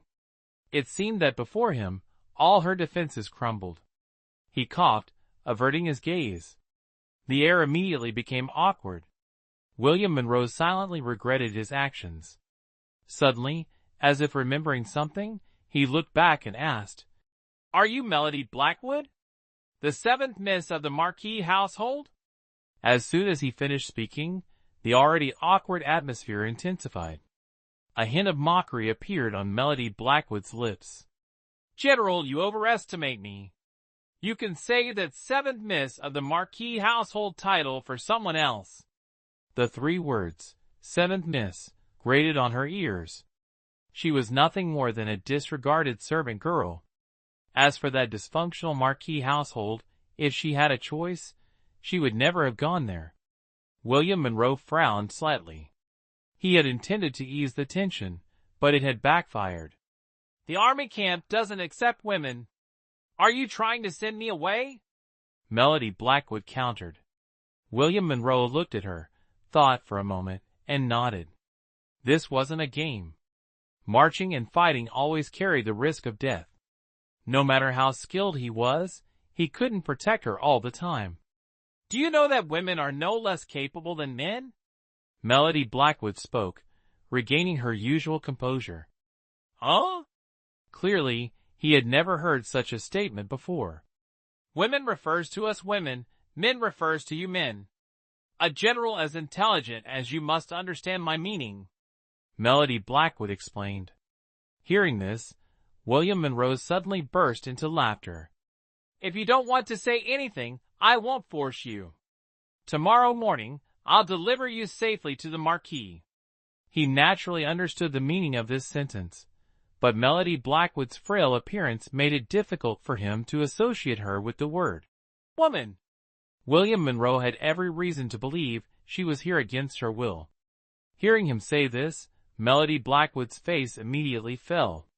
Her wounds hadn't healed yet, so even if she wanted to run, she couldn't escape. Moreover, even if she were healed, this military camp was heavily guarded. Not even a fly could get out. If she were sent back, she certainly wouldn't have a good outcome. Seemingly sensing the shift in her emotions, William Monroe raised an eyebrow, paused for a moment, then put on the face of a benevolent person and continued. "Don't worry, if you're honest with me, I will certainly respect your wishes." Melody Blackwood lowered her eyelashes, her long lashes trembling slightly. Suddenly, she raised her head to look at William Monroe, seeing his sincere expression and eyes devoid of any pretense. An unnamed belief suddenly arose in her heart. Melody Blackwood sighed and slightly parted her red lips, recounting what she had experienced. Of course, she cleverly handled some details, trying to make the story touching. "That's how it is," she said, her eyes reddening as she looked at William Monroe with a pitiful expression. William Monroe looked at her, lost in thought. "Did Lily Blackwood really treat you like that?" Although he didn't like this Marchioness, he only thought she was spoiled. Now, hearing Melody Blackwood's story, it seemed even more serious than mere spoiling. "If you think I shouldn't leave the Marquis's residence, then send me back. It's just a pity for my mother, who is old and still has to endure the bullying of those people." Melody Blackwood spoke to the point of tears. Perhaps because she was too emotional, her wound was stretched, and intense pain shot through her nerves. She gritted her teeth, trying not to make a sound. "This—" William Monroe became hesitant, raising his head to look at Melody Blackwood's resolute face. After a while he sighed. "All right, you can stay in this military camp." Just thinking about her being bullied by Lily Blackwood made William Monroe's heart ache. He only regretted not being by her side, so he could protect her. However, William Monroe forgot that it was because of his words that time that Melody Blackwood had the opportunity to leave the Marquis's residence. "Wise General," Melody Blackwood hurriedly praised, her bright eyes carrying an unusual glint. William Monroe stared blankly at her again, only coming back to his senses after a while. He coughed awkwardly and smiled at her. "However," he abruptly changed his tone, becoming serious. "What is it?" Melody Blackwood asked. "To avoid your female identity being exposed, you shouldn't go to the cavalry camp. Be my personal guard," William Monroe said, his tone seemingly negotiable, but carrying an undeniable implication. Melody Blackwood shrugged indifferently and nodded, saying it wasn't a problem. Anywhere was fine. Moreover, she could rely on this big boss in the military camp. She wouldn't be at a disadvantage. Then, that skinny guy who always confronted her wouldn't dare to do anything to her. Seeing her not refuse, an indescribable joy surged in William Monroe's heart, but he didn't show anything on his face, only nodding slightly. "I'll go make some arrangements. You stay here and recover from your injuries." Without waiting for Melody Blackwood's reply, he turned and left. A moment later, soldiers brought a room divider to partition the bed, and then a mat to place there. Melody Blackwood looked at the soldiers in confusion. "What are you doing?" she asked. The soldiers continued their work, heads bowed, completely ignoring Melody Blackwood's question, treating her as if she were invisible, their bodies radiating an air of aloofness. Melody Blackwood rubbed her nose in annoyance, treating them as if they didn't exist, slowly closed her eyes, and soon drifted off to sleep. "Melody Blackwood, Melody Blackwood," a familiar voice called out beside Melody Blackwood's ear. Melody Blackwood rubbed her eyes, and as soon as she opened them, she was met with a goofy face. Louis Lane's goofy face appeared before her, grinning. "How are you? Louis Lane? Why are you here?" Melody Blackwood was stunned, looking at Louis Lane's sudden appearance. "This is the General's tent. Don't tell me you sneaked in. Don't let William Monroe see you, or we're doomed." Everyone knew that this Louis Lane was naturally foolish. Seeing him appear here so abruptly, it was certainly not through proper channels. "What, am I, the General, so unapproachable?" William Monroe's voice boomed from the side. Melody Blackwood froze, inwardly cursing her bad luck. Turning to look at William Monroe, she gave a nervous laugh. "How could such a brilliant general be unapproachable?" Her words left William Monroe speechless. If he were to reprimand Melody Blackwood, wouldn't that prove he was indeed unapproachable? Louis Lane gave a few simple-minded chuckles and scratched his head habitually. Melody Blackwood, are you feeling better? It's a good thing the general acted in time, otherwise I really wouldn't have been able to see you again. As he spoke, he sniffled and wiped his tears, reaching out to pat her shoulder. If Melody Blackwood hadn't been lying in bed, he would have probably hugged her tightly. Even just a pat on the shoulder was enough to make her wince in pain.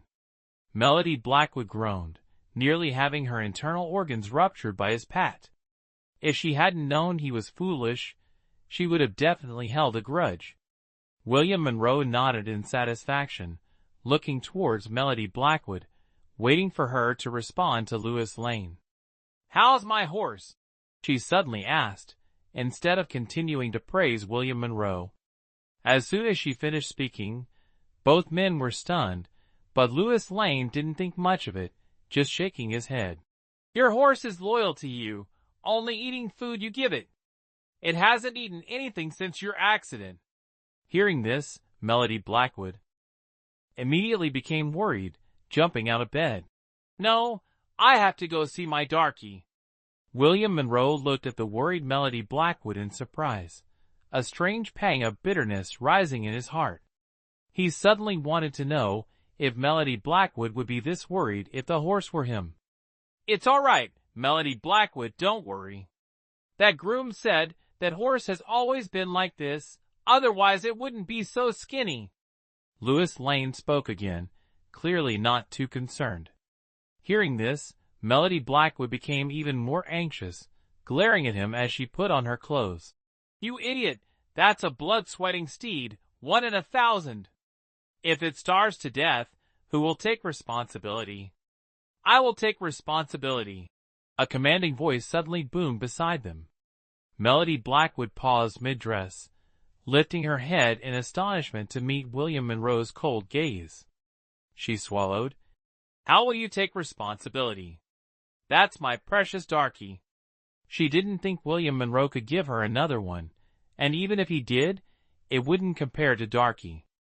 Some things are, and always will be, priceless. This was a clear implication that William Monroe was not as valuable as Darky. "Louis Lane, go to the racetrack and bring the horse here. I'll make an exception and allow you to keep it in the general's tent." William Monroe stared at Melody Blackwood, the inexplicable ache in his heart deepening. Louis Lane, clearly bewildered, looked at the two of them quizzically, gave a brief acknowledgement, and turned to leave. "Wait," William Monroe called out, stopping him. "General, is there anything else?" Louis Lane asked, turning back. "Take this and show it to the groom, otherwise he won't give you the horse," he said, pulling a badge from his side and handing it to Louis Lane. Melody Blackwood had become the general's personal guard. The general made an exception for Melody Blackwood, allowing her to keep a horse outside the command tent. The general was showing kindness to Melody Blackwood. The general and Melody Blackwood. In a short time, these rumors spread throughout the camp, everyone's gazes becoming strange, an unusual atmosphere pervading the air. Melody Blackwood didn't mind. It was their right to gossip. She always believed that innocence would prove itself. Being a personal guard was indeed much more comfortable than being in the cavalry. Every day, she just needed to follow William Monroe, dine with him, and even sleep in the same tent. Of course, not in the same bed. The room divider and floor mattress were specially prepared by William Monroe for Melody Blackwood. The two were inseparable, almost as if she was being subtly monitored. It was also because of this that Melody Blackwood's wounds healed so quickly. William Monroe's attentive care made her wonder if this man possessed an innate charm that drew people in, making them want to stay close and sink deeper. The two occasionally bickered. If they weren't both dressed as men, even Melody Blackwood might have suspected their relationship was truly ambiguous. Drake Mortimer and Ethan Mortimer visited her a few times during her recovery. They tacitly avoided the subject, simply telling her to take care of herself. Clearly, they both knew her true gender.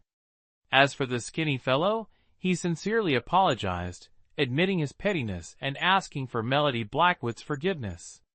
Melody Blackwood didn't make a fuss. What was done was done. She treated it as if it never happened, at most being more cautious of him in the future to avoid falling into his traps. General Lewis remained indifferent, seemingly undisturbed by external matters. Of course, it was also possible that Melody Blackwood, being young and inexperienced, simply wasn't significant enough to catch his attention. Furthermore, knowing she was a woman disguised as a man and overly familiar with William Monroe, he might harbor some disapproval. Heroes have always struggled to overcome the allure of beauty. When Melody Blackwood's darky regained its vigor, half a month had already passed. Spring made one drowsy. Melody Blackwood, having finished tidying up the commander's tent, suddenly heard the rapid beat of hooves outside. A sudden tightness gripped her chest, dispelling her sleepiness instantly. Quickly stepping outside, she looked up towards the distance and saw a plume of smoke and fire rising. The resounding beat of war drums filled the air. Melody Blackwood looked at the scene before her with suspicion, furrowing her brows slightly. She tried to find William Monroe everywhere, but discovered that he was nowhere to be seen. Even the soldiers seemed fewer in number. The enemy kingdom is attacking. She finally came to her senses. The cold weaponry warfare she had only seen on television was now unfolding before her eyes. It was just too far away for her to see clearly, but the sheer intensity of it was enough to intimidate the faint of heart. Of course, this was also a feeling one couldn't get from using firearms. From time to time, waves of five-colored light surged forth. Clearly, this was the unique mystical power of this continent. It was a pity that Melody Blackwood hadn't had the opportunity to experience it yet. As for her own internal energy, due to her previous use of expired golden sword medicine, it had become temporarily stagnant. It seemed she had encountered some sort of bottleneck. Chapter 27. Luring the tiger from the mountain, Melody Blackwood tilted her head and suddenly saw a fire chief passing by. She hurriedly called out to him. The cook's eyesight was quite good. With a single glance, he recognized Melody Blackwood's status and hurriedly bowed in respect. But Melody Blackwood stopped him. "Do you know which country we are currently at war with?" Melody Blackwood was completely unaware that the army camp had gone to war today. William Monroe hadn't even mentioned it. It was just that he had been very busy these past few days, and whenever she went to spend time with Darky, he would discuss something with Drake Mortimer. Initially, she thought he was deliberately avoiding her, but now it seemed he simply didn't want her to know about the war. The cook clearly hadn't expected Melody Blackwood to ask this question. He was stunned for a moment before regaining his composure and replying, "It's a joint force of the Kingdom of Qi and the Kingdom of Zenith. They suddenly declared war on our Yin Kingdom last night, so the Grand General led the troops out this morning. You're saying they didn't make any preparations beforehand?" Melody Blackwood asked in a low voice. The cook nodded blankly, feeling that the Grand General's close attendant was rather strange. Not only did he not follow the army to battle, but he also didn't seem to understand the war situation. Judging by his appearance, he didn't even seem to know there would be a war today. A sudden urge to curse William Monroe's mother surged within Melody Blackwood. Such a major event, and she had been kept foolishly in the dark. Before, she had always thought Lewis Lane was foolish, but now it seemed they were no different. Lewis Lane. Melody Blackwood suddenly jolted, a wave of worry washing over her. "Thank you." Melody Blackwood nodded, smiling at the cook. Then she turned and quickly walked towards the cavalry barracks. The cook looked at Melody Blackwood's retreating figure in confusion, shaking his head after a long while. "What exactly is it about this effeminate man that attracts the Grand General?" He truly couldn't understand why Melody Blackwood was so favored. Melody Blackwood, naturally unconcerned with the gazes of others, hurried towards the cavalry barracks only to find it deserted, the horses and the racetrack nearly all gone. It didn't take a genius to figure out that Louis Lane must have gone to the battlefield. A sudden wave of worry washed over Melody Blackwood. That daft Louis Lane was likely to be the enemy's first target. After all, everyone picks on the weakest first. The thought intensified her anxiety. The war drums pounded in her heart, echoing the sudden neigh that erupted from the stables. Melody Blackwood's eyes lit up. "Darky!" A plan sparked in her mind. She looked up and sprinted towards Darky. Ignoring the cook's odd stare, she channeled her inner strength, moving like the wind to reach Darky's side. She quickly untied him, leaped onto his back, and settled into the saddle. Darky tossed his head and neighed, not waiting for Melody Blackwood's command before galloping towards the battlefield. Clearly, he was also itching for action, only restrained by his bonds. "Retreat!" A desperate cry echoed through the air. Melody Blackwood quickly pulled on Darky's reins, bringing him to a halt. On the other side, William Monroe, his white robe stained crimson, was shielded by Drake Mortimer. The troops behind them were scattered, their panicked cries mostly coming from the new recruits eager to seize the opportunity to flee. In contrast, the enemy army was disciplined and their morale high. Such a stark contrast instantly created a vast chasm in the strength of the two sides. It would be a miracle if the Yen Kingdom forces won. Melody Blackwood frowned slightly, scanning the cavalry until she spotted Louis Lane, safe and sound, astride his horse. She breathed a sigh of relief. Their eyes met, and the daft Louis Lane grinned at her, proudly displaying his blood-soaked weaponry, his face eager for praise. Melody Blackwood generously gave him a thumbs up, flashing a captivating smile that made William Monroe, standing not far away, stare. Louis Lane, meanwhile, bashfully scratched his head. Melody Blackwood smiled faintly and rode over to William Monroe. "How is it going?" she asked, her voice laced with concern. Already frustrated, William Monroe's face darkened at Melody Blackwood's arrival. "Why are you here? Don't you know this is a battlefield? It's dangerous." His reproachful tone clearly held a hint of worry. Crimson blood stained his arm. It was unclear whether it was his own or someone else's. He had left Melody Blackwood behind solely for her protection, nothing more. Otherwise, he wouldn't have kept the commencement of the battle from her.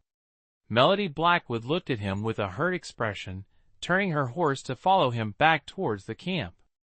"Such a big thing, and you didn't tell me. Didn't you know I'd worry about you?" Though meant as a reprimand, her words sounded like a gentle coaxing. Her large eyes, filled with reproach, gazed at William Monroe, her small face etched with hurt. William Monroe was taken aback, clearly not expecting this reaction from Melody Blackwood. His eyes darkened as he murmured, "I'm sorry. I was just worried about your safety." Melody Blackwood snorted and turned Darky, riding ahead towards the camp. Behind him, Drake Mortimer's eyes darkened as he watched Melody Blackwood's retreating figure, a bitter smile unconsciously playing on his lips. Ethan Mortimer clapped him on the shoulder, shaking his head with a knowing look, but ultimately said nothing more. Naturally, the conversation between Melody Blackwood and William Monroe didn't seem strange to those in the know. However, those unaware couldn't help but overthink. After all, the men present, accustomed to the all-male environment of the military camp, were prone to certain assumptions, such as assumptions about preferences. Doubtful glances fell upon William Monroe, but his rank as general prevented open gossip. William Monroe's lips twitched, but he held his tongue. If they enjoyed speculating, let them. "Ha ha ha ha! William Monroe, is that all you've got?" A haughty laugh echoed from the enemy lines, a clear provocation. William Monroe's grip tightened on his weaponry, his teeth grinding together. "General, no!" Drake Mortimer's urgent voice stopped him. Acting impulsively now would be disastrous. Humph. William Monroe, no fool, understood. With a disgruntled snort, he slapped his horse's flank. The horse whinnied and galloped back towards the camp. The enemy's grating laughter pursued the Yin Kingdom soldiers. A sense of frustration, impossible to vent, festered within them. In the distance, Melody Blackwood frowned, a vague unease rising as she watched the army. Suddenly, William Monroe rode past, too quickly for her to react, and disappeared into the camp. Melody Blackwood, startled, hurried after him. That night, a heavy atmosphere settled over the camp. The first battle had ended in defeat, demoralizing the once spirited troops. Even William Monroe was gloomy. He ordered the commanders to analyze the defeat, learn from their mistakes, and plan for a decisive victory next time. Melody Blackwood consoled William Monroe. Though general, this was his first true battle. Lack of experience inevitably led to setbacks. General. Drake Mortimer, his expression grave, entered the pavilion, glancing at the two conversing figures. William Monroe nodded, gesturing for him to sit, then asked, "What brings you here so late?" "The enemy has retreated. They're heading towards Golden Sands outpost on the Kingdom of Zenith border." "What?" William Monroe shot to his feet, his eyes wide. Melody Blackwood, startled by his reaction, stared at Drake Mortimer in surprise. "Summon the others," William Monroe finally said, his voice low, as he sat back down. The perceptive ones realized the situation was escalating. Passive inaction would likely lead to another defeat, mirroring the first. Golden Sands Outpost, a small town on the Yin Kingdom's western border, though sparsely populated, occupies a strategic location, easily defended but difficult to conquer. Should the enemy seize it, their subsequent assault on the cities behind would be like splitting bamboo. Therefore, Golden Sands Outpost must not be lost, under any circumstances. Inside the pavilion, the key figures wore grim expressions.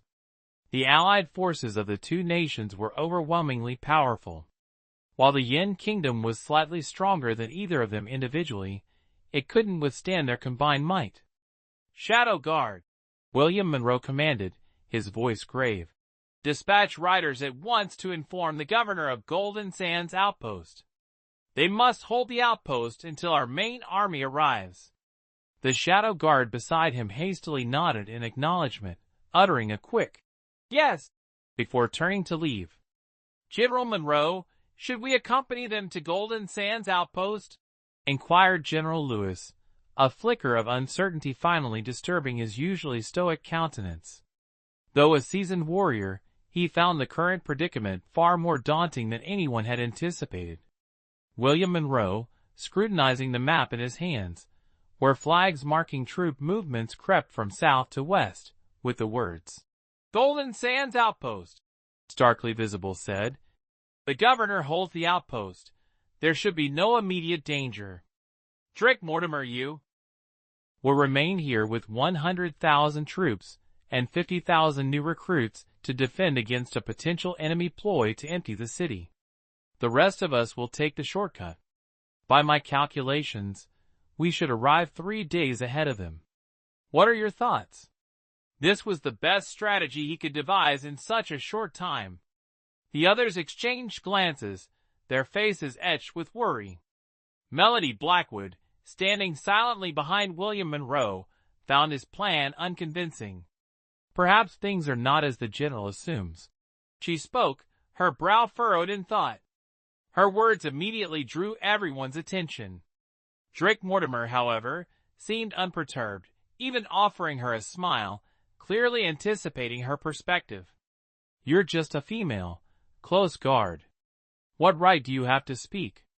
General Lewis, deeply resentful of her interruption, sneered at her, nearly revealing her true gender. Ever since learning she was a woman serving as a close guard to William Monroe, he had shown her no courtesy. Unfazed by his remark, Melody Blackwood directed an inquiring gaze towards William Monroe. In this situation, she felt it inappropriate to interject without permission. "Do you have a different opinion, Melody Blackwood?" William Monroe inquired, a hint of perplexity in his voice. Melody Blackwood's eyes quickly scanned the faces present. Apart from two unfamiliar generals, she knew the rest.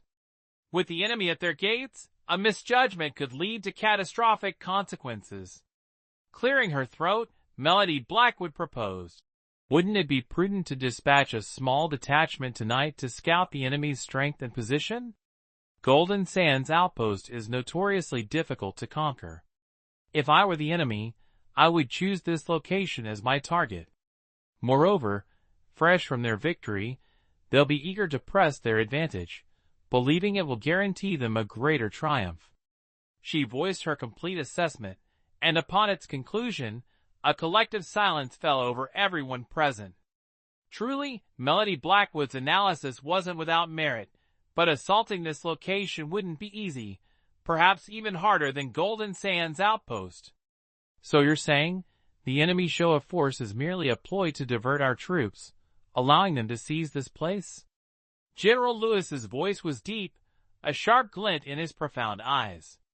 "If Melody Blackwood's assessment is accurate, it's almost certain that the Kingdom of Qi and the Kingdom of Zenith will strive to capture this nearest stronghold." Melody Blackwood shrugged, a smile playing on her lips. "It's just my assessment. Ultimately, the decision rests with you."